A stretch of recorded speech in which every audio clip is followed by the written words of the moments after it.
गुस्से में एलजी, हिली केजरीवाल की कुर्सी। पानी संकट पर धरना देकर फंस गई आतिशी। एलजी ने खोली पोल, दिल्ली में मच गया बवाल।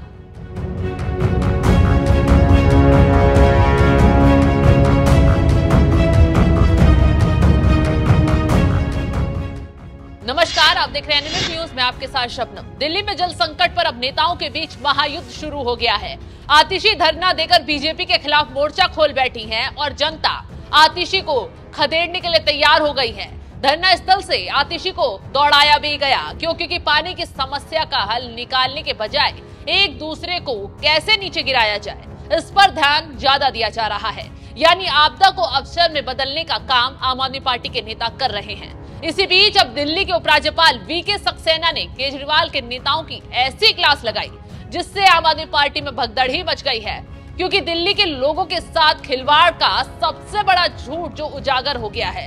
वीके सक्सेना ने तंज कसते हुए कहा है, पिछले कुछ हफ्तों में दिल्ली सरकार के मंत्रियों का तीखा भाषण परेशान करने वाला और संदिग्ध रहा है। राष्ट्रीय राजधानी में पेयजल आपूर्ति एक चुनौती बन गई है।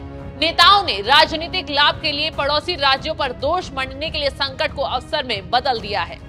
एलजी का ये तंज सीधा सीधा आतिशी और संजय सिंह पर कसा गया है, क्योंकि जब से दिल्ली में पानी की कमी हुई है तो ये लोग समस्या का हल निकालने के बजाय हरियाणा सरकार के पीछे पड़ गए हैं। बीजेपी पर पानी रोकने के बार बार आरोप लगाए जा रहे हैं। कभी सुप्रीम कोर्ट में जाकर गिड़गिड़ाते हैं तो कभी धरने पर बैठकर माहौल बनाते हैं, लेकिन अपनी ही चालाकियों में केजरीवाल की टोली बुरी तरह फंस गई है, क्योंकि आतिशी और संजय सिंह जैसे ही धरने पर बैठे वैसे ही दिल्ली के लोगों ने नारेबाजी करते हुए उन्हें खदेड़ दिया। जब यहाँ आतिशी की जमकर बेइज्जती हुई तो मैडम साहिबा ने प्रदर्शनकारियों को उल्टा बीजेपी का एजेंट बता दिया और तो और आरोप लगाया कि प्रदर्शन कर रहे लोग उन्हें परेशान करने के इरादे से यहाँ पहुंचे हैं। क्या कुछ कहा आतिशी ने, आप भी सुनिए। दिल्ली में पानी की बहुत कमी है। 28 लाख लोगों को दिल्ली में पानी नहीं मिल रहा और इन 28 लाख लोगों को पानी दिलवाने के लिए मैं कल से अनिश्चितकालीन अनशन पर बैठी हूँ। आज मेरे अनशन स्थल पर कुछ लोग आए हल्ला करने के लिए, डिस्टर्ब करने के लिए, मुझ पर हमला करने के लिए, लेकिन मैं भारतीय जनता पार्टी को ये बताना चाहती हूँ कि मैं गांधी जी के सिखाए हुए सत्याग्रह के रास्ते पर चल रही हूँ, गांधी जी के सिखाए हुए अनशन के रास्ते पर चल रही हूँ। मैं ऐसी चीजों से डरने वाली नहीं हूँ, मैं ऐसी हरकतों से ये सत्याग्रह रोकने वाली नहीं हूँ।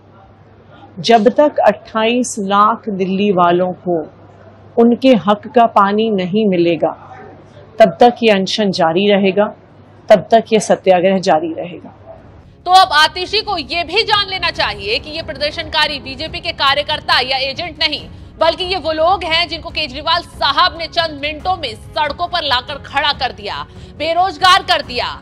ये वही सरकार है, ये वही केजरीवाल है जो ढोल बजाकर सिविल डिफेंस के कर्मचारियों की भर्ती करवा रहे थे, लेकिन ना तो उन्हें सैलरी रिलीज की गई और ना ही उनके पास नौकरी छोड़ी गई। जब वो अपनी मांगों को लेकर प्रदर्शन कर रहे हैं तो शर्म की बात देखिए, आतिशी उन्हें गुंडे बदमाश बता रही हैं। खैर, अब बीजेपी ने उल्टा आतिशी और संजय सिंह को ही घेर लिया है। कहा है कि दिल्ली सरकार की वजह से अराजकता का माहौल पैदा हो गया है। पानी की समस्या छोड़ आतिशी धरने पर बैठी हैं। टैंकर माफियाओं पर लगाम की बजाय आतिशी बीजेपी के खिलाफ साजिश के तार बुन रही हैं। भूख हड़ताल पर बैठना है तो टैंकर माफिया के खिलाफ बैठो, भूख हड़ताल पर बैठना है तो अपने एमएलए के खिलाफ बैठो, आम आदमी के जिन्होंने पैसे ले रखे हैं टैंकर माफिया से और दिल्ली को पानी नहीं पहुंचने दे रहे। ये यही टैंकर माफिया जिसको अरविंद केजरीवाल जी चला चला के वीडियो डाला करते थे कि मैं आऊंगा टैंकर माफिया खत्म कर दूंगा। इन्होंने करोड़ों रुपया लूटा है दिल्ली का और पानी लूटा है। आतिशी जी, ये नौटंकी करनी बंद करो, ये ड्रामा करना बंद करो और दिल्ली के लोगों को पानी दो। दिल्ली में टैंकर माफियाओं के आतंक की वजह से दिल्ली प्यासी है, क्योंकि आधे से ज्यादा पानी दिल्ली में पैसों में बिक रहा है। बूंद बूंद के लिए तरस रहे गरीब लोगों को भी पैसे देकर पानी खरीदने के लिए मजबूर होना पड़ रहा है और जल मंत्री आतिशी उन्हें बचाकर हरियाणा के पीछे पड़ गई है। धरना देकर ऐसे चेतावनियां दे रही हैं जैसे इनके धरने से हल निकल जाएगा, जबकि हकीकत तो ये है कि दिल्ली में पानी की समस्या के लिए खुद केजरीवाल सरकार जिम्मेदार है। क्यों? क्योंकि दिल्ली में तमाम पाइपलाइनें टूटी हुई हैं। 1000 करोड़ का टैंकर माफियाओं के जरिए खेल खेला जा रहा है। कहीं ट्रीटमेंट प्लांट की सफाई नहीं हुई है तो कहीं पाइपों को बदहाल यूं ही छोड़ दिया गया है। तो आधे से ज्यादा पानी घरों तक पहुंचने के बजाय बर्बाद हो जाता है। लेकिन आतिशी और संजय सिंह अलग ही माहौल बनाने बैठ गए हैं। अब एक झटके में दिल्ली के एलजी ने आतिशी और संजय सिंह को सबक सिखा दिया है और जल्द ही अगर पानी की समस्या दिल्ली में सही नहीं हो पाती है तो एलजी की तरफ से बड़ा कदम आप सरकार के खिलाफ उठाया जा सकता है। तो इस दिल्ली में हुए जल संकट पर आपकी राय क्या है, हमें कमेंट कर जरूर बताएं।